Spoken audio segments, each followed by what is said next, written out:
نحمده ونستعينه ونستغفره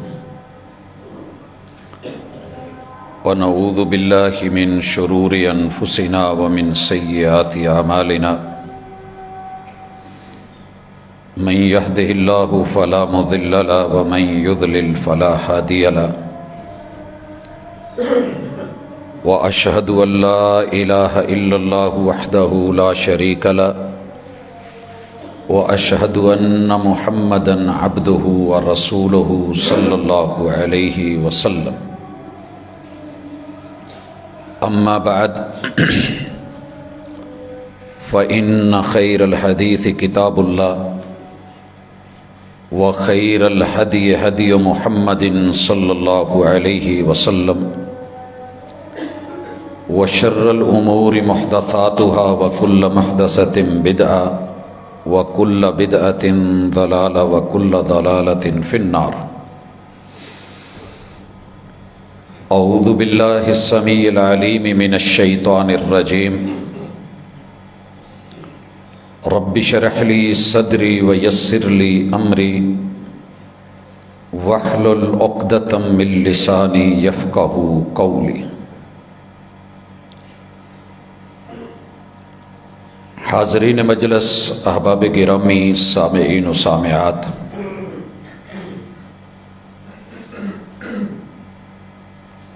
امام بخاری رحمہ اللہ سے ایک ملاقات ہمارے آپس میں مل بیٹھنے کا آج کا عنوان ٹھہرا ہے۔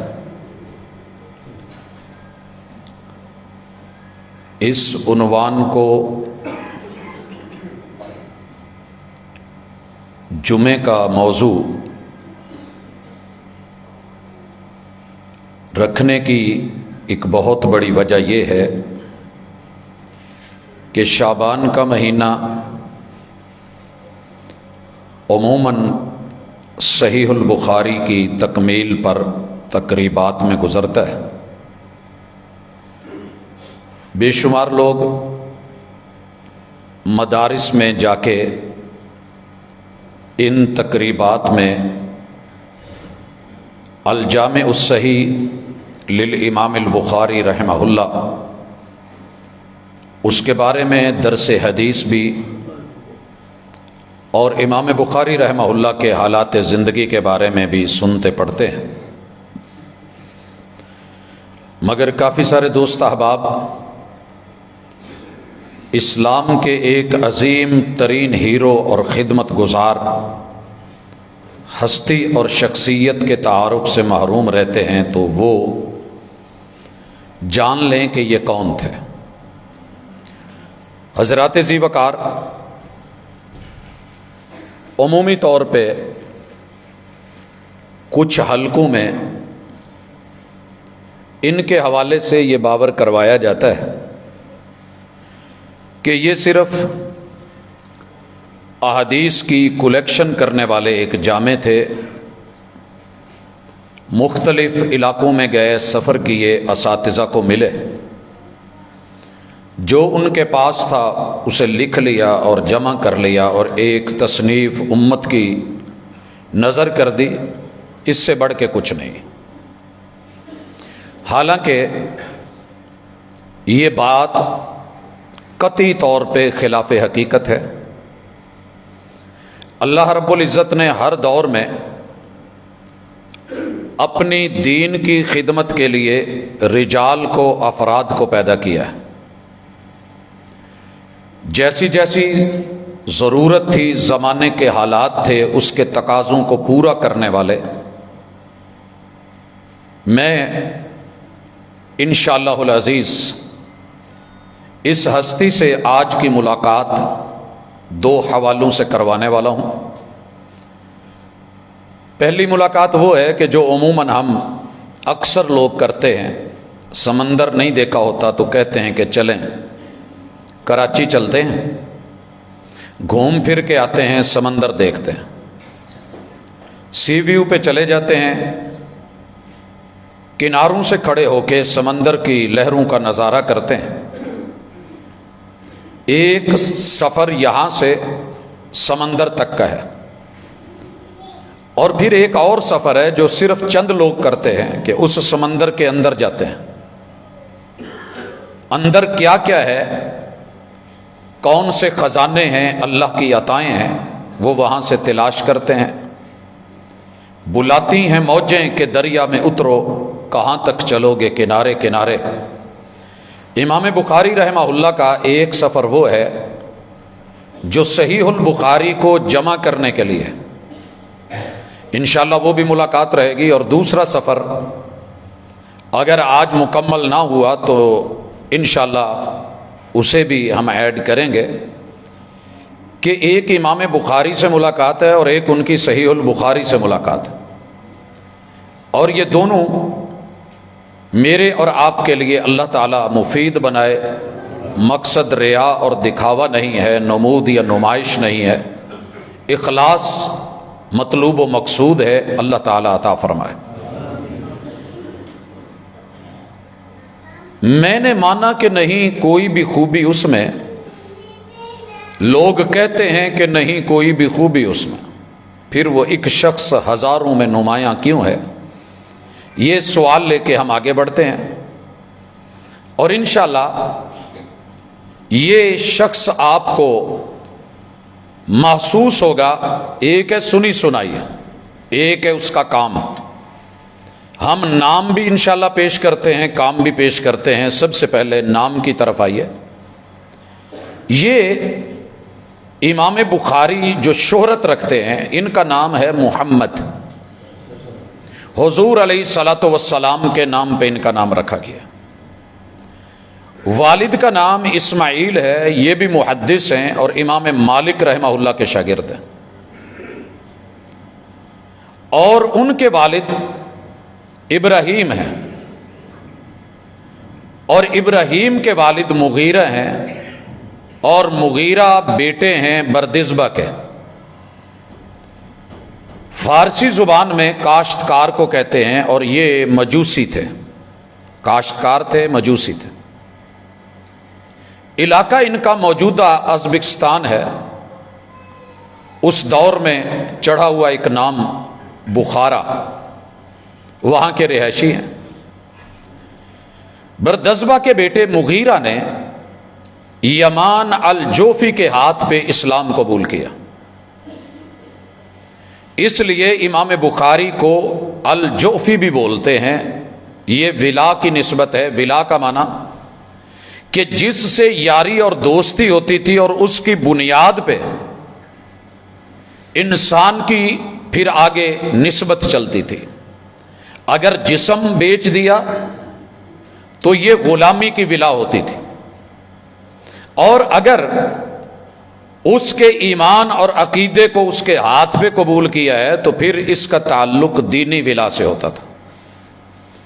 تو امام بخاری رحمہ اللہ کو جو جوفی کہا جاتا ہے، ان کے پردادا مغیرہ نے اور ان کے بیٹے ابراہیم نے یمان الجوفی کے ہاتھوں پہ اسلام قبول کیا. پھر ان کے آگے جو بیٹے ہیں ابراہیم کے اسماعیل، بہت بڑے تاجر، مال والے، پیسے والے، محدث گزرے ہیں. اور ان کے گھر میں اللہ رب العزت نے 13 شوال 194 ہجری کو بیٹا دیا. باپ فوت ہو چکا ہے اور یہ نام محمد رکھا جاتا ہے. تو 194 ذہن میں رکھیے گا، ہجری میں پیدا ہوتے ہیں. ابتدائی ایام مشکلات میں گزرتے ہیں. ظاہر ہے باپ کے بغیر جتنی مرضی بھی زندگی ہو، آسان ہو، لیکن مشکل ہوتی ہے. دینی تعلیم کا رجحان چونکہ گھر میں تھا، اس لیے علاقے کے مختلف اساتذہ کے ساتھ جڑے رہے اور 16 سال کی عمر تلک دین کو پڑھا ہے. 10 سال کی عمر میں حفظ کر چکے ہیں. اور پھر اپنے بارے میں کہتے ہیں، میں اختصار سے کام لینا چاہتا ہوں، کہ الہمت حفظ الحدیث. جیسے ہر بندے کے دل و دماغ میں اللہ نے کوئی نہ کوئی ہنر ڈالا ہوتا ہے اور وہ اس کا ذوق اور شوق ہوتا ہے. ماں باپ کی چاہت جو بھی ہو، بچے کا ایک اپنا بھی رجحان ہوتا ہے.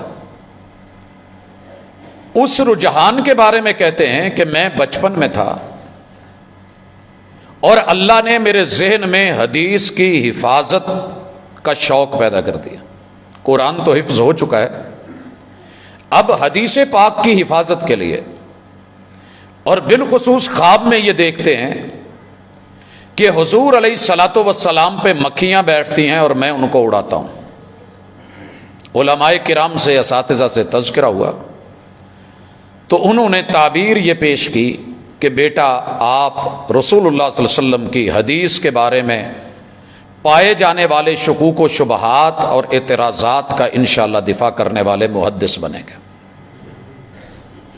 حضرات سفر کرتے ہیں، حجاز کا انتخاب کرتے ہیں، مکہ جاتے ہیں، مدینہ پہنچتے ہیں، بغداد میں جاتے ہیں، شام کا سفر کرتے ہیں، مصر پہنچتے ہیں، رے کے علاقے میں جاتے ہیں، اور آخر کار مکہ المکرمہ کو اپنا مقر بناتے ہیں، ٹھہرتے ہیں، اور وہاں پہ رہ کر کے صحیح البخاری جو مختلف علاقوں کے محدثین سے، اساتذہ سے احادیث سنی تھی، ان میں لاکھوں کے مجموعے سینے میں محفوظ ہیں، لکھے ہوئے بھی ہیں، ان میں سے صحیح ترین اپنی شروط کے مطابق کہ جو مستند ہوں، اور ہر شاگرد نے اپنے استاد سے باقاعدہ ملاقات کر کے وہ سنا ہو، لکھا ہو اور لیا ہو، اور وہ صحیح ہو، یہ شروط کے ساتھ ایک کتاب جمع کرتے ہیں۔ ویسے تو ان کی تصنیفات بے شمار ہیں، لیکن اللہ رب العزت نے جس وجہ سے شہرت دی اور عزت دی، وہ کتاب ہے الجامع الصحیح المسند، صحیح البخاری کے نام سے جو مشہور ہے۔ اس کی تفصیلات پہ میں آتا ہوں۔ یہ ہیں امام بخاری رحمۃ اللہ علیہ۔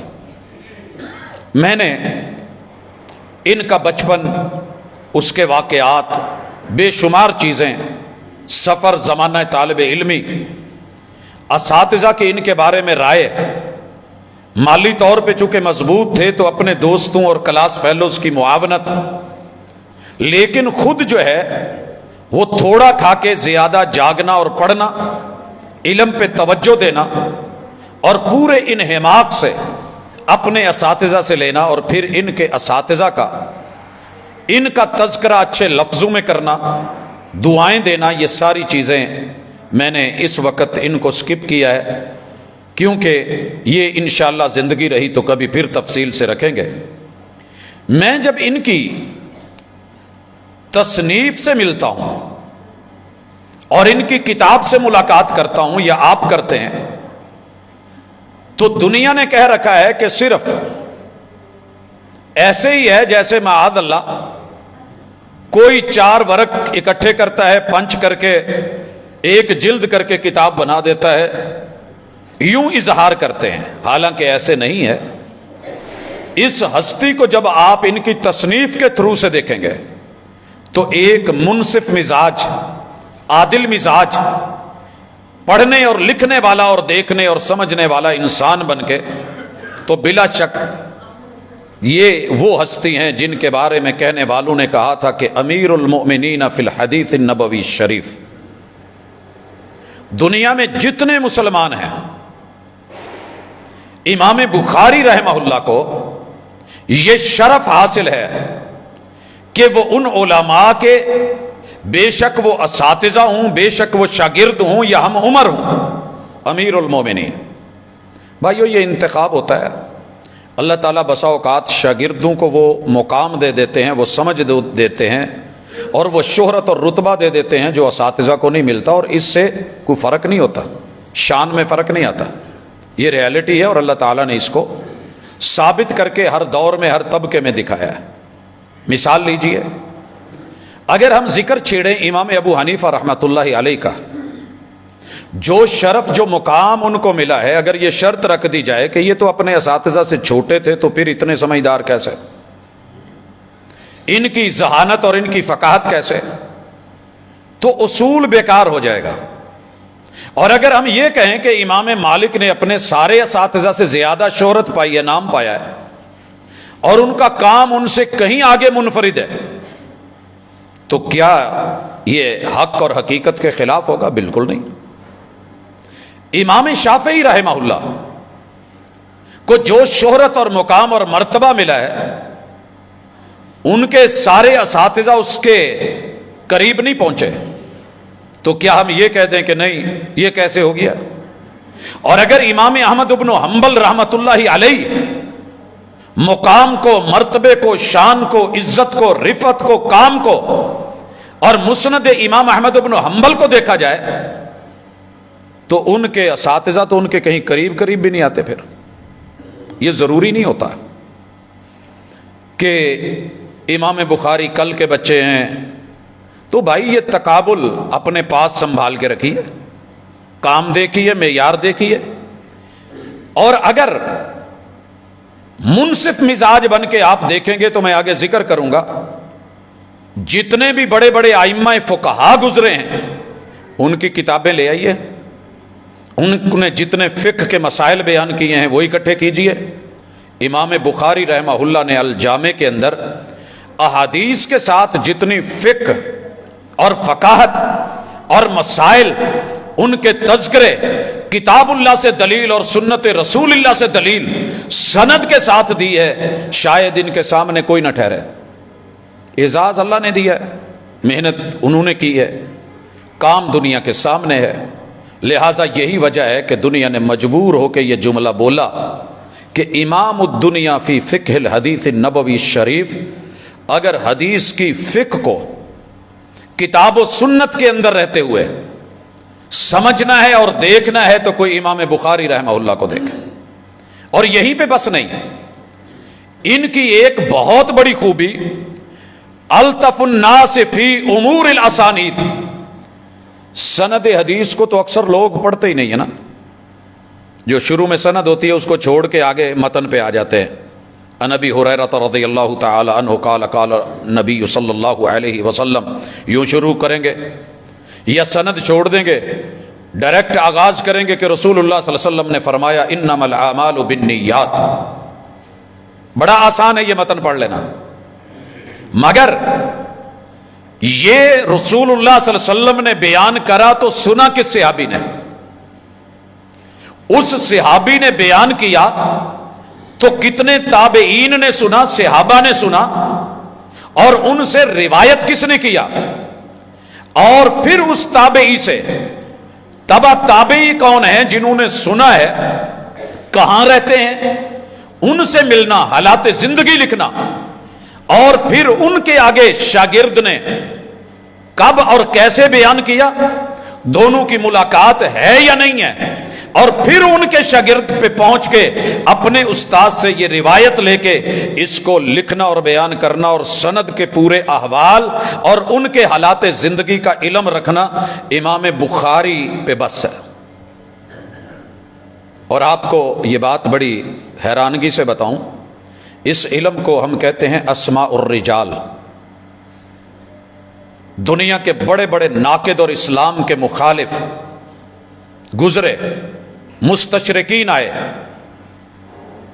امام بخاری رحمہ اللہ اور محدثین نے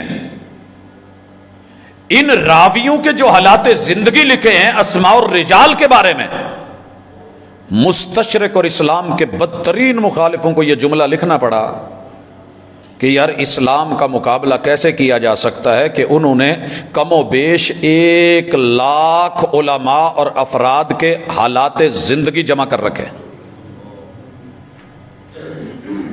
ان کو ان کے انبیاء کے حالات زندگی نہیں ملتے، اور ہمارے محبوب کی ولادت سے لے کے وفات تلک پل پل کی معلومات سند کے ساتھ، نبوت کے ایام سند کے ساتھ، مکی دور سند کے ساتھ، اور مدنی دور سند کے ساتھ، ایک ایک غزوہ، حالات جنگ میں یا عبادت میں رسول اللہ صلی اللہ علیہ وسلم کے بیانات، خطابات، اقوال، افعال، اعمال، آپ کی زندگی کے جتنے گوشے ہیں، حتیٰ کہ شکل سے لے کے صورت تلک اور سیرت تلک کوئی پہلو ایسا نہیں جہاں سند کے ساتھ یہ دلیل کے ساتھ بات نہ کری گئی ہے۔ غیروں نے مانا.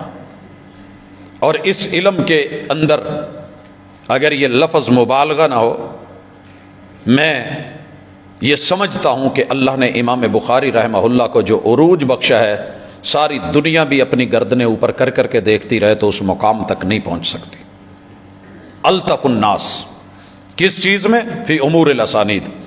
اور وافہم العالم فی شؤون المتون، متن کے معاملے میں ہر بندہ فر پڑھ کے دورہ 1 سال میں کر کے گزر جاتا ہے، کوئی 4 سال میں، کوئی 6 سال میں، کوئی کتنے.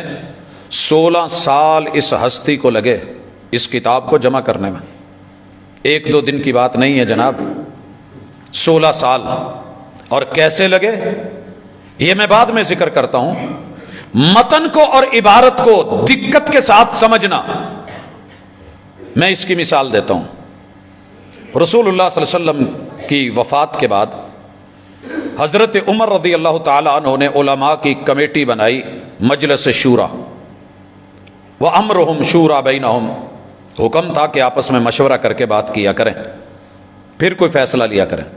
جناب عمر رضی اللہ تعالیٰ عنہ نے مدینہ کے رسول اللہ علیہ وسلم کے اصحاب کے بڑے بڑے عظیم علماء کو کمیٹی میں شامل کیا، اور ان میں ایک بچے کو بھی شامل کر دیا، حضرت عبداللہ ابن عباس کو. تو سارے کہتے یار یہ ہمارا بھتیجا ہے، چھوٹا سا ہے، بچہ ہے، جب بڑے لوگوں کے اندر بیٹھتا ہے تو اچھا نہیں لگتا. حضرت عمر رضی اللہ تعالیٰ عنہ نے جو جواب دیا وہ سننے والا ہے. کہنے لگے جی میں نے اس کو شامل کیوں کیا ہے ابھی پتہ چل جاتا ہے. مجھے یہ بتائیں کہ اذا جاء نصر اللہ والفتح وَرَأَيْتَ النَّاسَ يَدْخُلُونَ فِي دِينِ اللَّهِ أَفْوَاجًا فَسَبِّحْ بِحَمْدِ رَبِّكَ وَاسْتَغْفِرْ إِنَّهُ كَانَ تَوَّابًا. یہ بتائیں کہ یہ سورت میں کیا بیان ہوا ہے؟ اکثر نے جو ظاہر تھا متن کو، عبارت کو پڑھا اور کہا کہ اللہ نے دین اسلام کی نصرت کا تذکرہ کیا ہے، اذا جاء نصر اللہ، فتوحات کا تذکرہ کیا ہے. الحمدللہ رسول صلی اللہ علیہ وسلم کے دور میں ہوئی، دور صدیقی میں ہوئی، اور آپ کے دور میں بھی ہو رہی ہیں. وَرَأَيْتَ النَّاسَ يَدْخُلُونَ فِي دِينِ اللَّهِ أَفْوَاجًا. کل ایک بندہ دین میں آنے کو تیار نہیں تھا، اور آج ہر طرف سے فوج در فوج، موج در موج، ذوق در ذوق، شوق در شوق لوگ دین میں داخل ہو رہے ہیں. یہی بتایا جا رہا ہے. اور اللہ کے محبوب کو کہا جا رہا ہے کہ آپ اللہ کی پاکیزگی بیان کریں، استغفار بیان کریں، اللہ معاف کرنے والا ہے. جناب عمر رضی اللہ تعالیٰ عنہ نے سیدنا ابن عباس سے پوچھا کہ بیٹا آپ بتائیں، بھتیجے بولیں یہ کیا ہے، سورت کیا کہتی ہے؟ کہنے لگے کہ اس سورت میں رسول اللہ صلی اللہ علیہ وسلم کی وفات کی طرف اشارہ ہے. کہنے لگے بھتیجا وہ کیسے؟ کہنے لگے جی جب کوئی مشن مکمل ہو جائے تو اللہ اس بندے کو واپس بلا لیتے. جس کام کے لیے بھیجا تھا، جب وہ کام ٹھیکیدار کو آپ نے مثلا ٹھیکہ دیا ہے، اس نے اپنا کام مکمل کر لیا تو وہ وہیں تو نہیں بیٹھا رہتا، اسے بلا لیا جاتا ہے، واپسی بنتی ہے. تو یہ رسول اللہ صلی اللہ علیہ وسلم کی واپسی کے اوپر دلالت کر رہی ہے. سارے اصحاب اور کمیٹی کے بڑے بڑے لوگ اش کر اٹھے. تو پھر جناب عمر رضی اللہ تعالیٰ عنہ نے کہا کہ میں نے ان کو اسی لیے بیچ میں ڈالا تھا. حضرات عمر میں چھوٹے ہیں، بعد میں آئے ہیں، بڑے بڑے نامور اساتذہ ہیں، اور امام بخاری رحمہ اللہ نے جن سے علم حاصل کیا ہے ان کی تعداد 1080 ہے. 1080 اساتذہ. اور یہ کہتے ہیں کہ میں نے صرف ان اساتذہ سے لکھا ہے جو محدث تھے، اور ان سے لکھا ہے دلیل اور حدیث صرف ان سے لی ہے جو مرجئہ نہیں تھے، جن کا موقف یہ تھا کہ ایمان قول بھی ہے، ایمان عمل بھی ہے. اکثر لوگوں کا اس وقت یہ موقف تھا، جیسا کہ امام ابو حنیفہ رحمہ اللہ کا بھی، رجا کا کہ امید ہے کہ ایمان صرف قول ہے، عمل نہ بھی کریں تو امید ہے اللہ معاف کر دے گا. حالانکہ محمد رسول صلی اللہ علیہ وسلم نے ایمان کو قول بھی، فعل بھی، عمل بھی قرار دیا ہے. اقرار باللسان، زبان سے اقرار بھی ضروری وتصدیق بالجنان، دل کی تصدیق بھی ضروری، والعمل بالارکان، اور جسم سے اعضاء سے جب اللہ موقع دے تو پھر اس پہ عمل کرنا بھی ضروری۔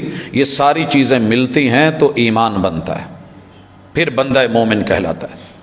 حضرات، یہ وہ ہستی ہیں کہ جن کے شاگردوں کی تعداد جنہوں نے ان سے صحیح بخاری سنی ہے 90,000 سے اوپر ہے۔ کہنا بڑا آسان ہے، وہ ذوق، وہ شوق، وہ محبت جو لوگوں کے دل میں رب نے دین کی ڈالی تھی۔ اہل علم کا دور ہے، سیکھنے والے، سکھانے والے، سبق پڑھ کر پڑھا دینا ہنر ہے عام لوگوں کا۔ جو دل سے دل جلاتے ہیں وہی استاذ ہوتے ہیں۔ امام بخاری رحمہ اللہ ادق القون فی شروط القبول، بڑے بڑے محدثین نے شرطیں رکھی ہیں حدیث کو قبول کرنے کی۔ میں مثال دیتا ہوں، آپ نے پانی لینا ہو، ایک پانی ڈائریکٹ پمپ سے آ رہا ہے، یہ ہمارا پمپ چل رہا ہے، پانی آپ لیتے ہیں، پینے سے پہلے سوچیں گے کہ یار فیصل آباد کے پانی کا ٹیسٹ یا اس کی کثافت وہ درست نہیں ہے، ڈائریکٹ نہیں پینا چاہیے، کیونکہ متعلقہ بورڈ نے، واٹر بورڈ نے، پانی والوں نے یہ بات ریسرچ کے بعد بتائی ہے کہ یہاں کا زمینی پانی پینے والا نہیں ہے جب تک کہ فلٹر نہیں کر لیا جائے۔ کچھ پمپ لگے ہوئے ہیں ڈائریکٹ نہر کے اوپر، پانی قدرے بہتر ہے۔ پھر کچھ وہ لوگ ہیں جنہوں نے ہلکے پھلکے گھروں میں فلٹر لگا رکھے ہیں، چھلنیاں لگا رکھی ہیں کہ ان سے میل کچیل نکل جاتی ہے۔ کچھ لوگ ململ کا کپڑا لے کے برتن میں اس پانی کو چھان لیتے ہیں، نتھار لیتے ہیں جیسے ہم چائے پونتے ہیں۔ اور کچھ لوگ دنیا کے جدید ترین، بہترین سے بہترین، نیو سے نیو فلٹر اور اس کے لیے جو جو کیمیکل چاہیے ہوتے ہیں وہ ڈال کے پانی کی کوالٹی بنا کے پھر دعویٰ کرتے ہیں، اور اس دعوے کو لیب میں چیک کر لیا جاتا ہے کہ کون کیا کہہ رہا ہے اور کیا حقیقت ہے۔ امام بخاری رحمہ اللہ نے اور محدثین نے جو فلٹر لگائے کہ کسی بھی بات کو تب تک رسول صلی اللہ علیہ وسلم کے ذمے نہیں لگایا جائے گا جب تک کم از کم اسے 300 فلٹروں سے نکال نہیں دیا جاتا۔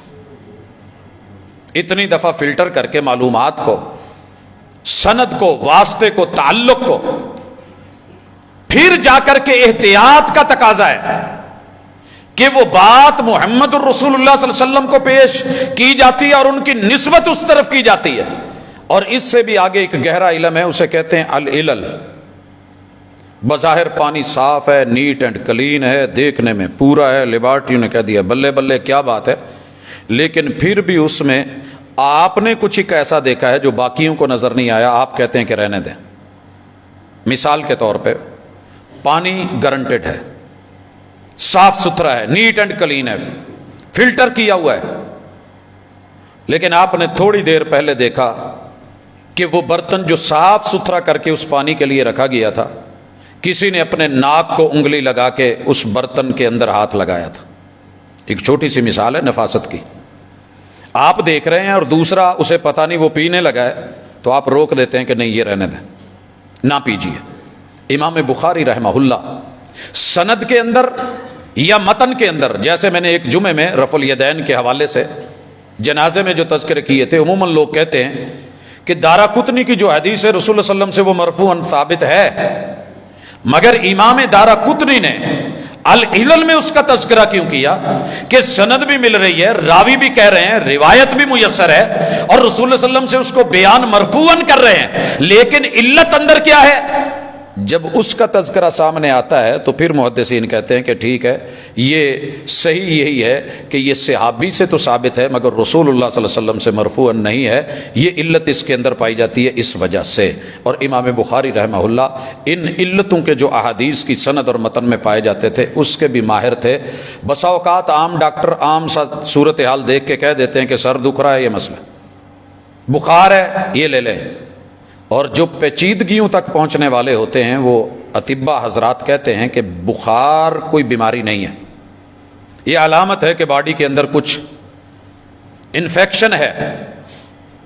یہ ہیٹ ہو جانا، گاڑی ہیٹ ہوتی ہے تو پرابلم کہیں اور پہ ہے، یہ آپ کو جو گیج بتا رہی ہے معاملہ گیج کا نہیں ہے، اس وقت کچھ اور چیزیں ہیں۔ تو ان محدثین کو اللہ نے ان عظمتوں سے نوازا ہے۔ اور پھر اجل الناس فی ادراک العلل محمد ابن اسماعیل البخاری، میں ذکر کر چکا کہ بیٹے کن کے ہیں، باپ کون ہے، دادا جی کون ہے، پردادا کون ہے، اور ان کے جد امجد جو بردزبہ ہیں، کاشتکار ہیں، کھیتی باڑی کرتے ہیں، اور ازبکستان علاقہ ہے، بخارا میں پیدا ہوتے ہیں۔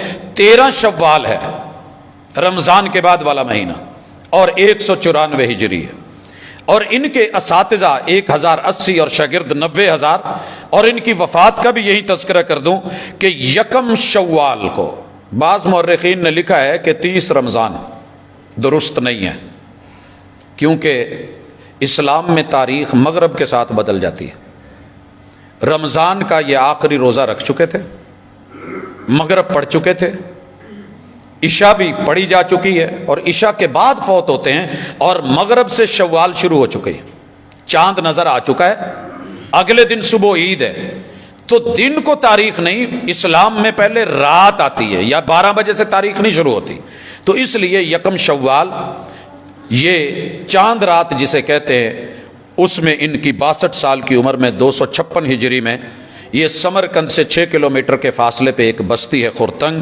وہاں پہ ان کی وفات ہوتی ہے۔ علاقہ جو ہے وہ ازبکستان کا ہے، میں ذکر کر چکا ہوں۔ اب آتے ہیں امام بخاری رحمہ اللہ اور ان کی صحیح کی طرف، اور پھر جو ہے اس کتاب کی ترتیب کے ساتھ آگے سفر شروع کرتے ہیں۔ میں نے جب صحیح بخاری کی صرف تبویب دیکھی، کتابوں کی ترتیب دیکھی، تو حضرات یہ معمولی کیس نہیں ہے، کسی بھی انسان کی محنت کو بلا وجہ ریجیکٹ نہیں کریں۔ ایک ہے اللہ نے ان کو جو شان دی ہے بلا وجہ نہیں دی ہے۔ پوری دنیا میں جس بھی انسان نے امام بخاری کی موافقت کی ہے یا مخالفت کی ہے، انہوں نے ان کی کتاب کو پڑھا بھی ہے، پڑھایا بھی ہے۔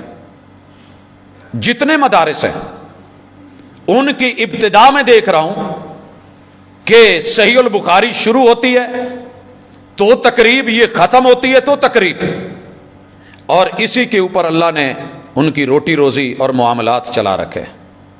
مگر اگر کوئی سمجھے اور انصاف کا دامن سامنے رکھے، اللہ اکبر، امام بخاری رحمہ اللہ نے صرف حدیث سنی لکھی یا پڑھی نہیں ہے، زمانہ شناس تھے، انہوں نے پہلے زمانے کو پڑھا ہے، کتابوں میں درج تھا ہی نہیں، سبق جو پڑھایا زمانے نے کتابوں میں درج تھا ہی نہیں، سبق جو پڑھایا زمانے نے۔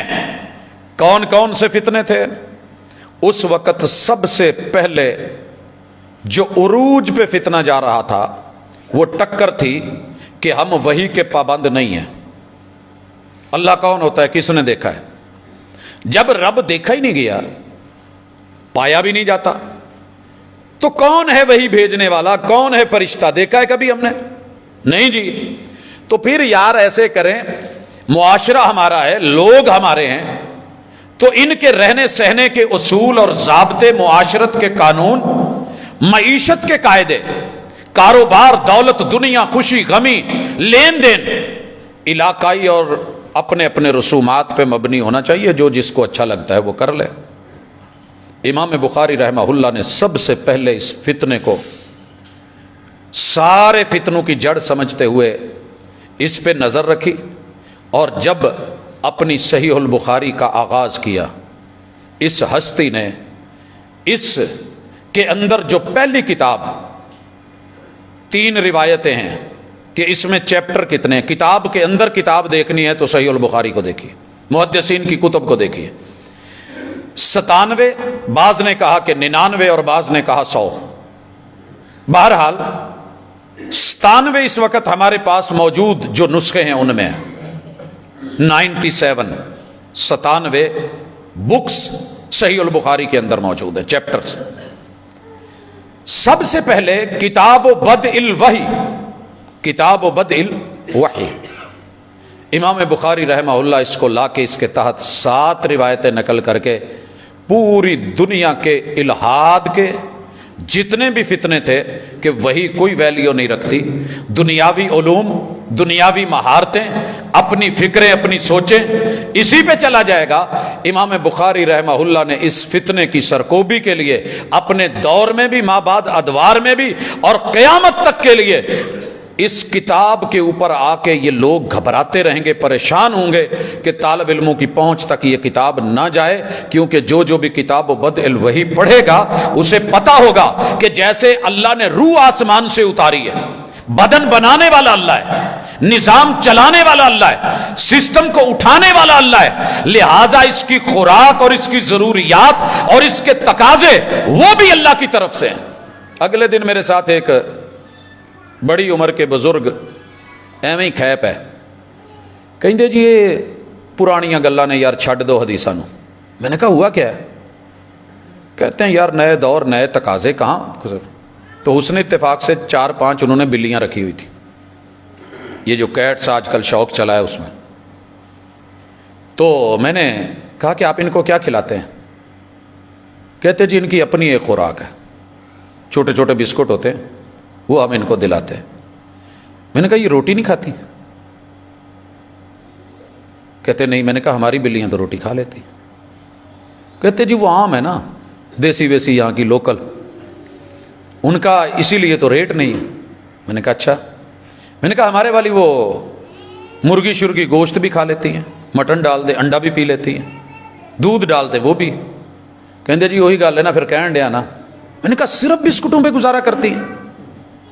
ہاں ان کی کیٹ فوڈ ہے، باقاعدہ کمپنی انہیں، جو لوگ ان کے مزاج کو سمجھتے ہیں ان کے لیے بنائی ہیں۔ میں نے کہا اور کیا خوبی ہے؟ کہتے جی یہ واش روم ٹرینڈ ہے، خود واش روم چلی جاتی۔ میں نے کہا اچھا۔ میں نے کہا ہمارے والی تو باہر جاتی ہیں، 2 پنجے مارے مٹی ادھر کی، وہاں پہ اپنی قضائے حاجت کی۔ کہتے اسی لیے تو ان کا ریٹ نہیں ہے۔ چلتے چلتے نا بڑی لمبی باتیں جب ہوئیں تو میں نے کہا یار 2 بلیاں 4 بلیاں رکھ کے ان کا ریٹ بڑھا رہا ہے کہ ان کی خوراک کمپنی کی طرف سے ہے، کبھی اپنے پہ بھی غور کر کہ تیرے رب نے تجھے بنایا ہے تو تیری خوراک، تیرا لباس، تیرا پینا، تیرے حلال تیرے حرام کیا تیرے لیے ٹھیک، تجھے قیمتی بنانے کے لیے تیرے رب نے جو ایک انفرادی حیثیت دی ہے اور وہ پوری کمپنی محمد الرسول صلی اللہ علیہ وسلم کے ساتھ محمد الرسول اللہ والذین معہ چلائی ہے، وہ سمجھ نہیں آتی۔ تھوڑی جی متھے تے تیوریاں لے کے کہنے لگا پت گل تے ویسے منن والی ہے، سمجھ تے آندی ہے۔ تو پھر میں کہتا ہوں کہ خدا تجھے کسی طوفان سے آشنا کر دے کہ تیرے بہت کی موجوں میں اضطراب نہیں، کاش تو بھی کبھی سوچے غور کرے۔ اسی طرح امام بخاری فقیہ نہیں لگتے، زمانہ شناسی جب دنیا کہہ رہی تھی کہ عقیدے میں فقہ نہیں ہوتی، فقہ اعمال میں ہوگی، امام بخاری نے اس وقت دنیا کو دکھایا، قرآن سے، حدیث سے، رسول صلی اللہ علیہ وسلم کے فرامین سے، عقیدے سے آغاز کر کے دنیا کے 3 بڑے فتنوں کی گردن کاٹ کے اتار کے رکھ دی، کلا کما کر کے رکھ دیا، جڑوں سے اکھاڑا۔ دوسرا اس وقت جو فتنہ چل رہا تھا وہ کفر کا تھا، کفر کہ رب کو جان کے بھی نہیں جاننا، اس کا کھا کے بھی نہیں ماننا، کھانا بھی اس کا ہے گانا کسی اور کا ہے، ہر بات پہ انکار، ہر بات پہ انکار، لا الہ الا اللہ میں نہیں مانتا، آسمان ہے مانتا ہوں بنانے والا کوئی نہیں، نہیں مانتا، زمین ہے مگر موجد کوئی نہیں، میں نہیں مانتا۔ او بھائی یہ سارے سسٹم کیسے چل رہے ہیں لیکن میں نہیں مانتا۔ اس کفر کے لیے امام بخاری رحمہ اللہ نے ایک اور پہلو بھی دیکھا کہ منافقت چل رہی ہے، الہاد کے لیے کتاب الایمان لے کے آئے۔ کتاب الایمان یار آپ نے صرف سنی ہے، کبھی پڑھ کے دیکھے کیسی کیسی چیزیں جو اس وقت دنیا کے اندر شبہ تھے، شکوک تھے، شبہات تھے۔ مثلا ایک شبہ یہ بھی تھا کہ ایمان سب کا ایک جیسا ہے، یہ بڑھتا یا کم نہیں ہوتا۔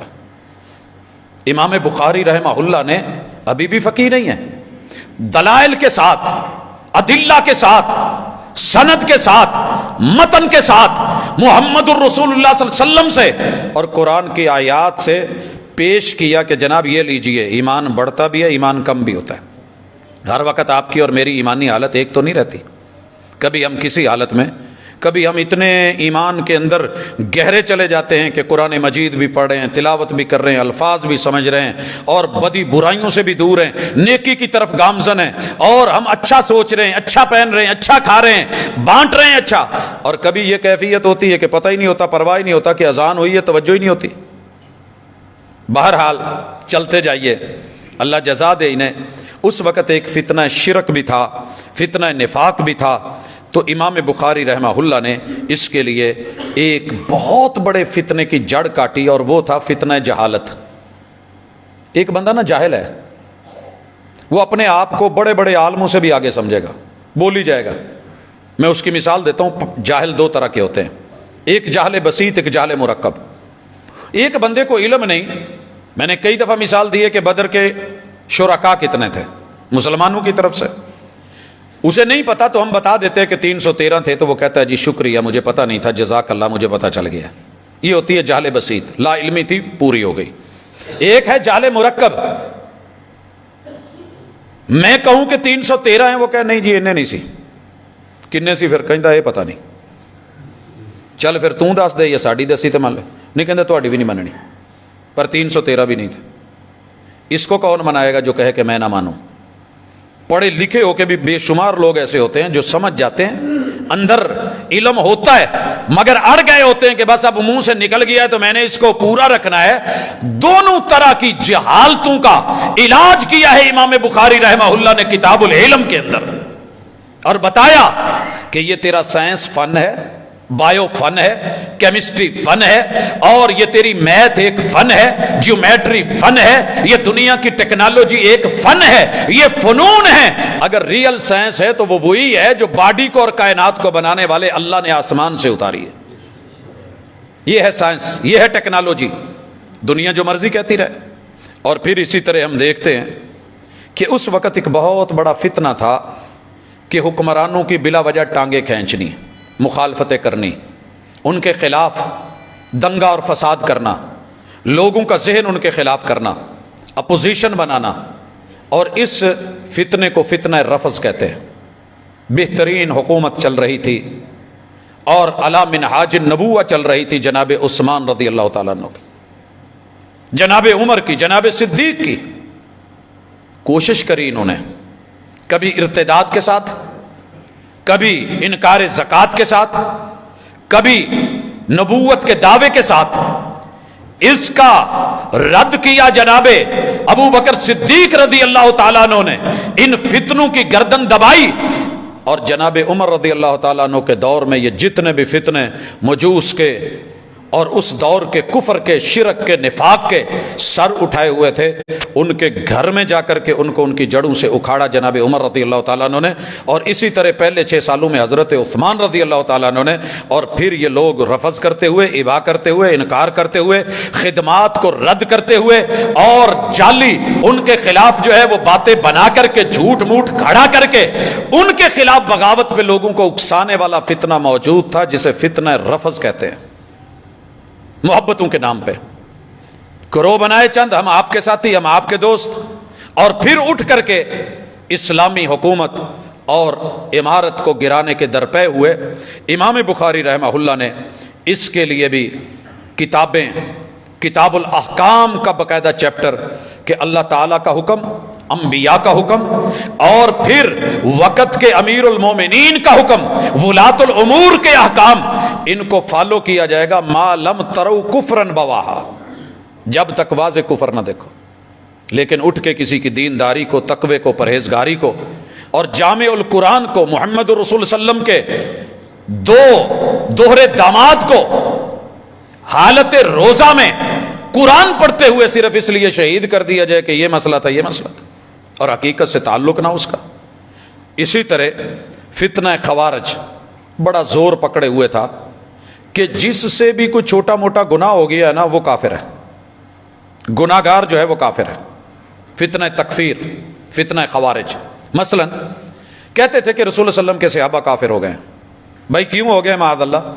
کہنے لگے کہ ان الحکم الا للہ، حکم تو صرف اللہ کا چلتا ہے، تو یہ حضرت علی کون ہے اور امیر معاویہ کون ہے کہ جو تحکیم مقرر کر رہے ہیں؟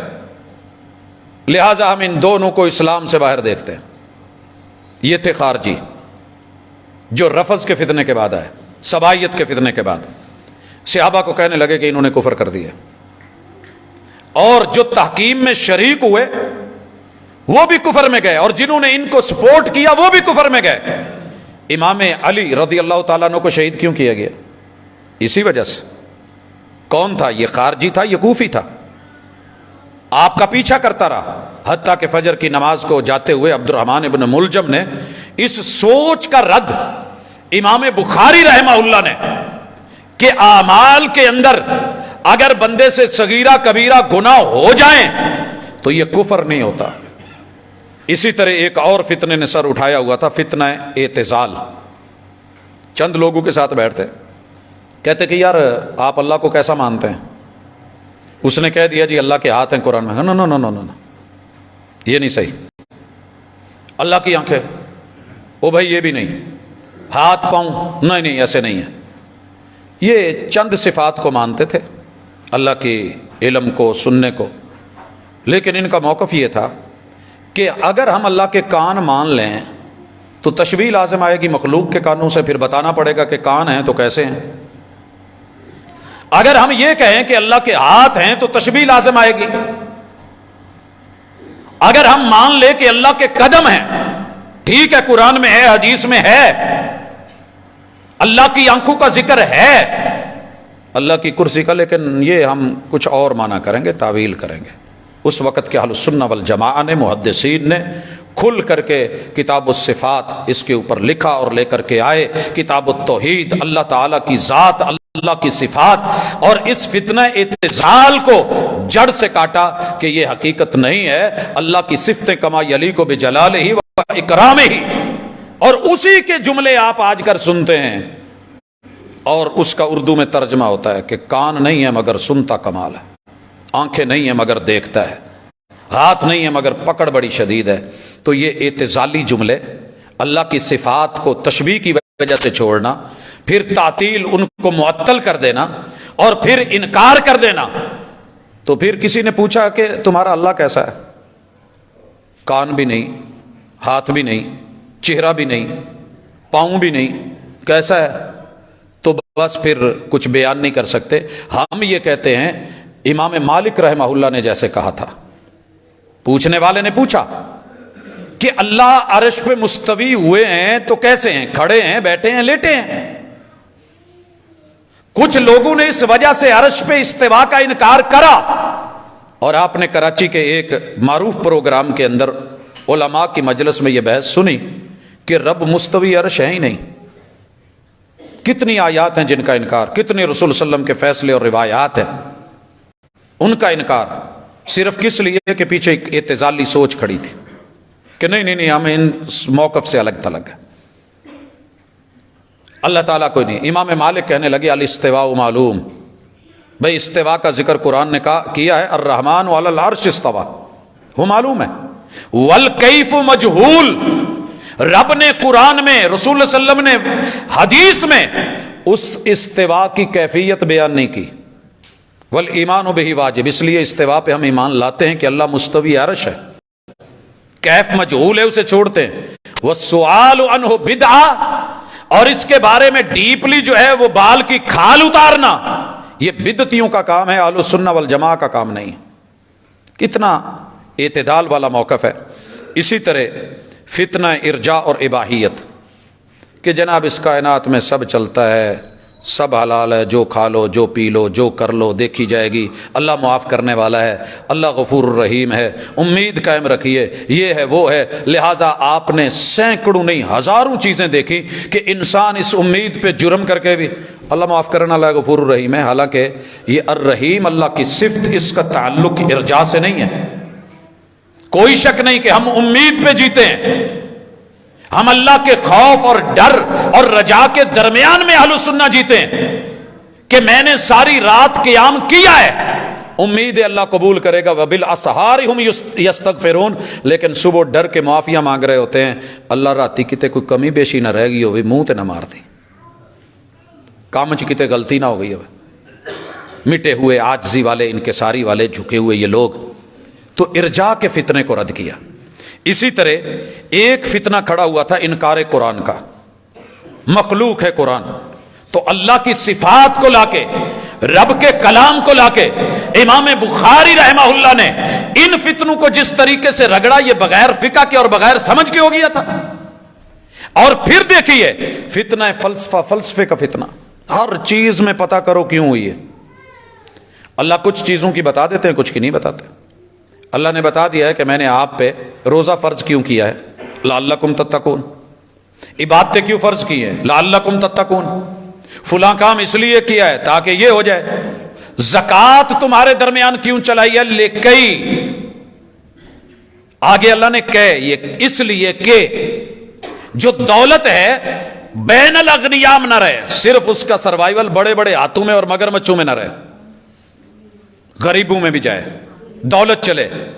اچھا تو جو اللہ بتا دیں الحمدللہ، جو نہ بتائیں حکم تعبدی ہم مانیں گے، تسلیم کریں گے۔ وہ نہیں جی فلسفہ، قرآن رب کی صفت ہے، ثابت کرا اور فلسفے کا رد کرا۔ کتنے سارے لوگ ہیں کہ فلسفے کو لے کے اپنی ساری خطابت چلاتے ہیں، پر کیا مجال۔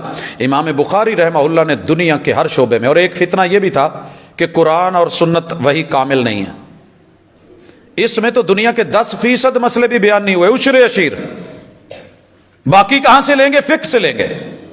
امام بخاری رحمہ اللہ نے دنیا کا کوئی شعبہ نہیں چھوڑا جس کو ٹائٹل نہیں بنایا، عنوان نہیں بنایا، لے کر کے نہیں آئے، اور اس میں قرآن مجید کی کون سی آیت، کون سا حکم، کون سی رسول صلی اللہ علیہ وسلم کی روایت سند کے ساتھ بیان کر کے بتایا کہ دنیا میں جتنے بھی تیرے میرے مسئلے سوچے جا سکتے ہیں اور پیدا ہو سکتے ہیں وہ شریعت کے اندر موجود ہے۔ اور یہ جو سوچ ہے نا جی باقی فقہا نے بتایا، مثلاً ایک مثال دی جاتی ہے اور مجھے کبھی ہنسی بھی آتی ہے، کہتے ہیں جی مجھ دا دسو۔ اچھا بھائی بھینس کا آپ کو پتہ نہیں ہے، اللہ نے بہیمۃ الانعام میں رکھا ہے، چھپایا نہیں ہے جی۔ حضور علیہ الصلوۃ والسلام نے اس کے بارے میں یہ بتایا کہ چوپایوں میں وہ حلال ہے ہر جانور جس کا رب نے نام لے کے حرام نہیں کیا۔ خنزیر کے 4 پاؤں ہیں کہ نہیں، نام لے کے حرام۔ گدھے کے 4 پاؤں ہیں، نام لے کے حرام۔ اگر جانور باقی حلال بھی ہے، 4 پاؤں ہیں، اگر حلال ہے، اس سے پہلے جو حرام ہے ان کا بتا دیا کہ 4 پاؤں والے جس بھی جانور کے کچلی والے دانت ہوں گے نکیلے، وہ حرام ہوگا۔ اور اگر حلال ہے تو معروف اسلامی طریقے سے ذبح کیا جائے تکبیر پڑھ کے۔ اگر تکبیر نہیں پڑھی گئی اور خون نہیں بہایا گیا اور ویسے مر گیا ہے تو مردار ہے، میتا ہے، حرام ہے، حرمت علیکم المیتہ۔ اور وہ مردار کیسے ہوا ہے، گلا گھٹ کے مرا ہے تو بھی حرام، ٹکر سے مرا ہے، ایکسیڈنٹ سے مرا ہے تب بھی حرام، بلندی سے گر کے مرا ہے تب بھی حرام، کوئی موٹی چیز سر میں مار کے مارا گیا ہے، جھٹکا دیا گیا ہے تب بھی حرام۔ تو یہ تو سارا کچھ ہے قرآن میں اور حدیث میں۔ کہتے نہیں نہیں نہیں، یہ کوئی فقیہ بتائے گا کہ بھینس کیا ہے اور گدی کا دودھ کیسا ہے، یہ فقیہوں نے بتایا۔ او بھائی قرآن نے حدیث نے سارا بتایا ہوا ہے۔ گھریلو گدھا جب حرام ہے تو اس کے معاملات آپ کو سمجھ آ جانے چاہیے۔ تو لہٰذا قرآن کوئی ڈکشنری نہیں ہے کہ ایک ایک چیز کا نام، اصول ہیں، قاعدے ہیں اور ضابطے ہیں۔ تو بتایا کہ دنیا میں جتنے بھی مسائل ہیں، وہ نکاح کے ہوں، وہ طلاق کے ہوں، وہ طہارت کے ہوں، وہ نفاس کے ہوں، وہ خون کے ہوں، وہ بچے کے ولادت کا میٹر ہو، وہ اس کا جو ہے آپ یہ کہہ لیں کہ جسے ہم کہتے ہیں کہ جناب یہ بچے کا عقیقہ ہے، یہ ولیمہ ہے، کوئی بھی دنیا جہان میں لباس سے لے کے کھانے پینے تلک، لینے دین تلک، بیوع تلک، کوئی ایسا میٹر اور معاملہ نہیں، حکومت سے سیادت و قیادت تلک، جس کا تذکرہ امام بخاری رحمہ اللہ نے نہیں کرا ہے اور دلیل کے ساتھ کرا ہے۔ لہٰذا اس لیے بے شمار اور بھی فتنے تھے۔ جیسے ایک سوچ یہ بن گئی ہے کہ قرآن و سنت کو چھوڑ کے کسی نہ کسی کی تقلید ضروری ہے۔ امام بخاری رحمہ اللہ نے کتاب الاعتصام بالکتاب والسنہ لا کر کے دنیا کو بتایا کہ رسول اللہ علیہ وسلم کے کسی بھی صحابی نے حضور کی تقلید نہیں کری ہے، اور آگے تابعین نے نہیں کری ہے، تبع تابعین نے نہیں کری ہے، خود فقہائے اربعہ نے نہیں کری ہے۔ تو پھر جو چیز پہلے قرون کے اندر 4 صدیوں میں وہ نہیں ہے، وہ آج تیرے میرے لیے ضروری کیسے ہو گئی، وہ دین کا حصہ کیسے بن گئی۔ اسی طرح ایک فتنہ تھا رائے کا کہ اپنی سوچ آگے کرو جو سمجھ میں آتا ہے دین وہی ہے. کہا نہیں، یہ کتاب و سنت ہے. اسی طرح ایک فتنہ یہ بھی تھا کہ جو ایک آدمی یا اخبار احاد ہیں رد کر دو. یہ علماء جانتے ہیں کہ اس کی سند جو ہے یا یہ حدیث اخبار احاد میں سے ہے، خبر واحد ہے، لہٰذا ہم نہیں مانیں گے، اس سے عقیدہ ثابت نہیں ہوتا، اس سے یہ نہیں ہوتا. امام بخاری رحمہ اللہ نے وہ رگڑا لگایا، اسی وجہ سے لوگ نالاں ہیں. بتایا دنیا کو کہ تمہارے رب 4 ہیں، 5 ہیں یا 10 ہیں، اللہ اکیلا نہیں. تو اللہ کی خبر واحد ہے. آگے لانے والے کتنے فرشتے ہیں، لے کے کون آیا؟ ایک اکیلا جبریل امین. وہ خبر ایک ہونے کی وجہ سے رد کر دو گے؟ محمد الرسول اللہ صلی اللہ علیہ وسلم پوری دنیا میں اس وقت اکیلے ہیں جن کے سینے کو چنا گیا ہے. آپ اس لیے رد کر دو کہ حضور اکیلے. اس لیے اس طرح کی سوچیں اور وہ معیار اور رکاوٹیں، یہ ساری مادہ پرستی ہو، تعطیل احکام ہو، زنا و صفا ہو، یہ ان چیزوں کو لے کر کے آئے. اور الحمدللہ ان فتنوں کا جو ہے وہ فقہ کے ساتھ، سمجھ کے ساتھ. تو میں یہاں ذکر کر دوں کہ 97 کتابیں ہیں، اس میں بھی فقاہت. اور پھر یہ بھی سنیے کہ علامہ انور شاہ کشمیری رحمۃ اللہ علیہ، انہوں نے جو اس کی شرح لکھی ہے صحیح البخاری کی، صرف اگر آپ اسی کو پڑھ لیں تو ردود اور قیود کی حقیقت کی سمجھ آ جاتی ہے. ان کی یہ فیض الباری 7 جلدوں میں، 6 جلدوں میں، ان 6 جلدوں کے اندر پہلی جلد میں 7 کتب کو لے کے آئے ہیں. اور اس میں امام بخاری کے 251 مسئلے، لسٹ بنانا مشکل ہو جاتی ہے، 251 اور 348 احادیث. دوسری جلد میں 15 کتب، ابواب 546 اور 888 احادیث. تیسری جلد میں 24 چیپٹر اور کتابیں، 780 ابواب، 1246 احادیث. قصہ مختصر 6 جلدوں کے اندر 97 کتابیں ہیں، 3967 ابواب، یعنی فقہ کے اتنے مسائل. اور ایک باب کے اندر کتنی کتنی آیات، کتنی کتنی احادیث، اور ان کے جو ہے وہ حصے امام بخاری رحمہ اللہ لے کر کے آتے ہیں اور بتاتے ہیں کہ میں نے صرف حدیث جمع نہیں کی، اس کے اندر کیا ہے، مسئلہ کیا ہے، کیا استنباط ہوتا ہے، کیا اس سے نکلتا ہے، استدلال کیا ہے. اور 7563 احادیث کو لے کے آئے ہیں. اور یہاں ساتھ لے آئیے کہ امام بخاری صرف جامع نہیں تھا، کہتے ہیں کہ میں نے نہا کے، صاف ستھرے ہو کے، خوشبو لگا کے، وضو کر کے اور استخارہ کر کے پھر کسی حدیث کو کتاب میں شامل کرا ہے. جناب آج سادی ایک لکھی نہیں جاتی، پڑھی نہیں جاتی. کلیجہ منہ کو آنے لگتا ہے جب سامنے صحیح البخاری رکھتے ہیں کہ جناب پڑھیے. پہلے سنا، سفر کیے، لکھا، اور چنی کون سی جگہ؟ مبدأ الوحی، جہاں سے وحی شروع ہوئی تھی، مکہ میں جمع کری. اور 16 سال کا یہ سفر طے کرتے ہوئے کتنی دفعہ رات کو جاگ آتی ہے، جو مسئلہ سمجھ آتا ہے، جو فقاہت، رات کو اٹھتا ہے بخاری چراغ جلا رہا ہے. آج ایک سوئچ آن کرنا، بیڈ کے ساتھ بیڈ سوئچ لگایا ہوتا ہے، وہ بھی آن کرنا مشکل ہوتا ہے. یہ سردیاں، یہ گرمیاں، یہ اتنی عظمتیں اور خدمتیں.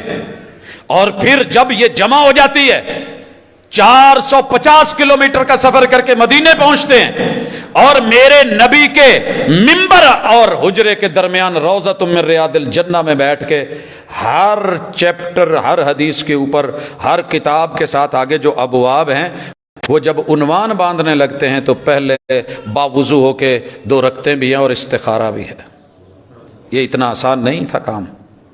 جناب اللہ نے ایسے نہیں ہے عزت اور شہرت سے نوازا، اور آپ سمجھتے کہ ان کو سمجھ ہی نہیں تھی.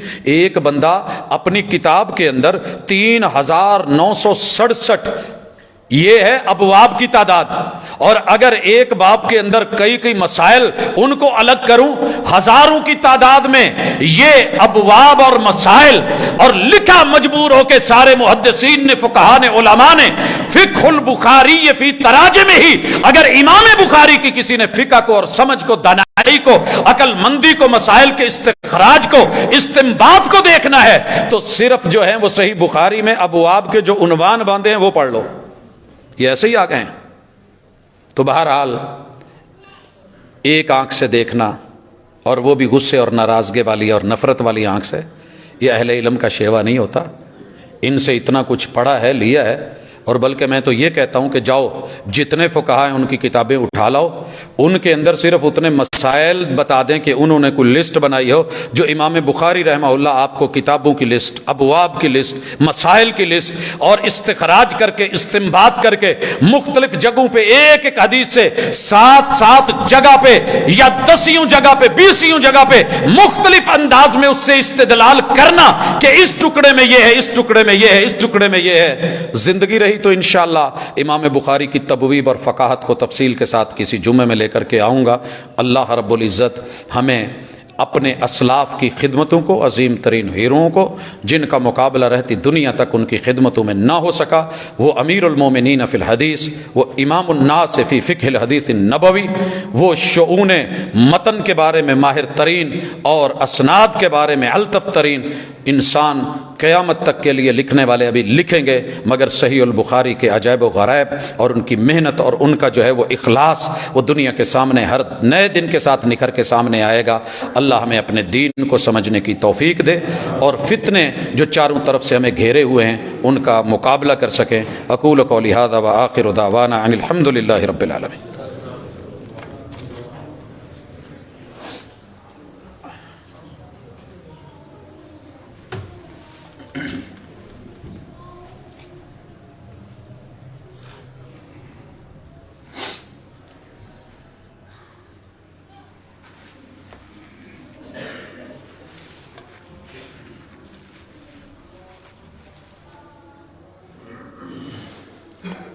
ان الحمد للہ نحمده ونستعینه ونستغفره ونعوذ باللہ من شرور انفسنا ومن سیئات اعمالنا من يهده الله فلا مضل له ومن يضلل فلا هادي له واشهد ان لا اله الا الله وحده لا شريك له واشهد ان محمدا عبده ورسوله۔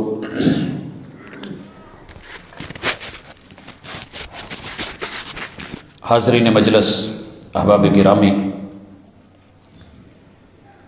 ایک سوال ہے اور بڑا خوبصورت سوال ہے کہ کیا صحیح البخاری کا اصلی نسخہ دنیا میں موجود ہے؟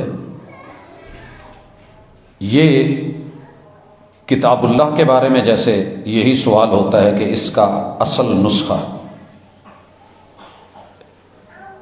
جناب عثمان رضی اللہ تعالیٰ عنہ نے اس کو کتابت کروا کے جب دنیا میں بھیجا تو یاد رہے کہ 7 نسخے تھے، ان کے بارے میں یہ دعویٰ کہ یہ فلاں جگہ پہ موجود ہے، فلاں پہ ہے، حرف حرف لفظ لفظ دور دور میں ضرورتوں کے ساتھ، کیونکہ کبھی ورق اس کی ایک ایج ہوتی ہے، عمر ہوتی ہے، تو اس کو آگے پھر ماسٹر کاپی، پھر آگے تیار، پھر تیار، یہ ہوتا چلا ہے۔ اسی طرح صحیح بخاری کا بھی معاملہ ہے، کتب احادیث کا معاملہ بھی ہے۔ امام بخاری کی اپنی ہینڈ رائٹنگ میں ہمارے پاس کوئی ایسا نسخہ ہو میرے علم میں نہیں ہے، لیکن اس دور میں جو لکھنے والے تھے، جیسے ہمارے پریس ہے نا، ہمارا پریس آپ کو ایک دن میں بڑی مشکل سے کتاب دیتا ہوگا، جدید ترین دور ہونے کے باوجود، مگر اس وقت ابن ندیم جو کتاب الفہرست کے ٹائٹل سے بڑے معروف رائٹر ہیں،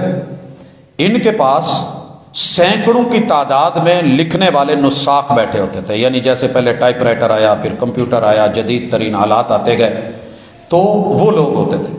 آپ نے ورقہ دیا ہے، ایک کتاب دی ہے، 100 لوگوں کے اندر اس کے 100 ورقیں ایک ایک کو ملا ہے، جناب 5 منٹ کے بعد 10 منٹ کے بعد آ کے آپ اپنی کتاب لے لیجئے گا۔ ایک صفحہ لکھنا ہوتا، سب نے لکھا ہے، جمع ہوئی ہے، سیاہی خشک ہوئی ہے، بس سیاہی خشک ہونے کی دیر ہے، جتنی دیر میں آپ کا ایکسرا نکلتا ہے ایسے یہ کتابیں آتی تھیں، اور 90,000 شاگرد سننے والے اور لکھنے والے، ان کے وہ نسخے آج بھی موجود ہیں، مختلف طریقوں سے تبدیل ہوتے آئے۔ تو الحمدللہ یہ نقل در نقل، نسل در نسل۔ بہرحال ایک شبہ انشاءاللہ اسے میں نیکسٹ ملاقات میں کسی میں دور کروں گا کہ مشہور ہے کہ 250 سال بعد یہ سلسلہ شروع ہوا تھا احادیث کو لکھنے کا۔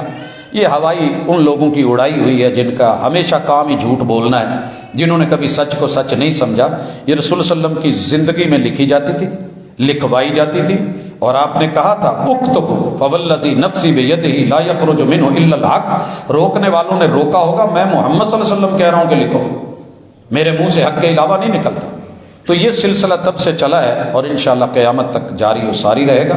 قرآن کی حفاظت وحی کی حفاظت ہے، حدیث کی حفاظت وحی کی حفاظت ہے۔ اللہ تعالی ہمیں صحیح معنوں میں اسے سمجھنے اور اس کا عامل بنائے۔ بڑے سارے دوست احباب نے دعا کا کہا ہے، بیماروں کے لیے، رشتوں کی پریشانیوں کے حوالے سے، بچوں کی امتحانوں میں یا پڑھائی میں دلچسپی نہ لینے کے حوالے سے، تو ہر طرف ہم مسائل میں الجھے ہوئے ہیں۔ اللہ ہمارے تمام مسئلے حل فرما، تمام پریشانیوں کو رفع فرما۔ سبحانک اللہم و بحمدک، اشہد ان لا الہ الا انت، استغفرک و اتوب۔